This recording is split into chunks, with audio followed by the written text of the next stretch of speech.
I am not a film critic.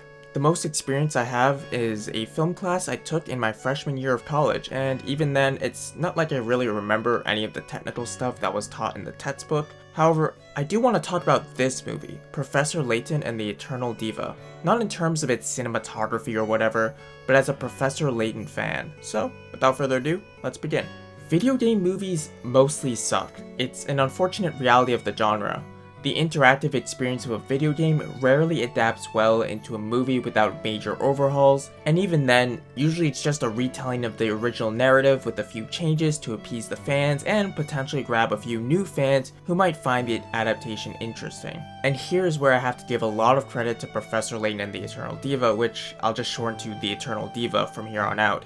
It doesn't just retell one of the games, as it tells a whole new story and incorporates elements of the game itself to create an interactive movie-going experience. The plot is fine. Essentially, Oswald Whistler, this famous composer and despot, known villain in the Layton universe, created a game to find an intelligent young woman to be the host for Melina, Whistler's deceased daughter. Since he still has her memories saved, he and Dustway set up this machine that can implant those memories into people, which usually fails. This game takes the form of selling a bunch of very expensive tickets for people to solve puzzles in the quest for quote-unquote eternal life. Though some were invited, namely Layton and Luke by Janice, Layton's former student and opera singer, and Amelia by Whistler, most people pay a vast sum of money to get into this event.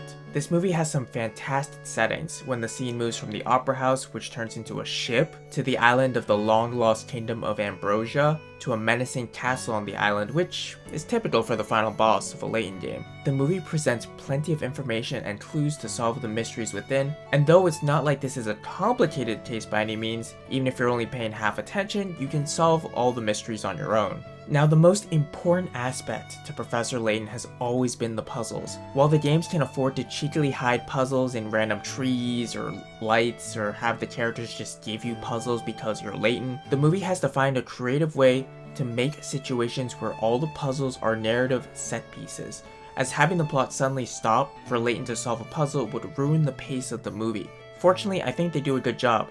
While there aren't many puzzles, only about 4, and they're not terribly difficult, the purpose of them within the context of the story is to eliminate the not as smart or creative individuals in the theater. By doing so, the puzzles keep the story going and add states.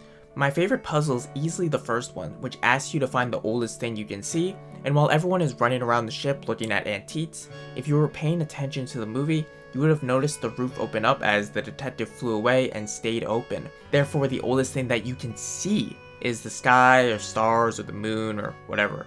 I like the puzzles and I like their integration in the movie, and they make the movie feel like a Professor Layton game.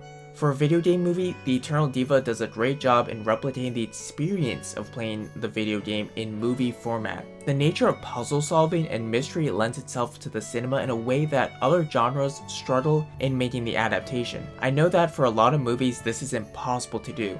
You can't just give the audience a controller for a Monster Hunter movie and say, now play the game. But when adapting a game to a movie, I think it's something important to keep in mind about how to remind the audience of where the movie comes from, beyond just name recognition, maybe through references to the actual game, not just characters and names, but gameplay features.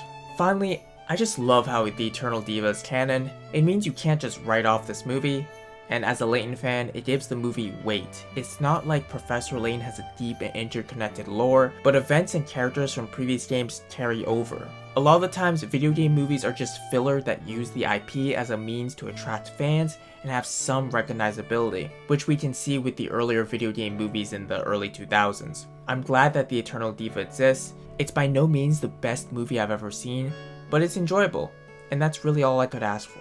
Thank you for watching this video. If you enjoyed this kind of content, consider subscribing to the channel. If you have any comments or questions, feel free to leave them down below, and I'll see you in the next one.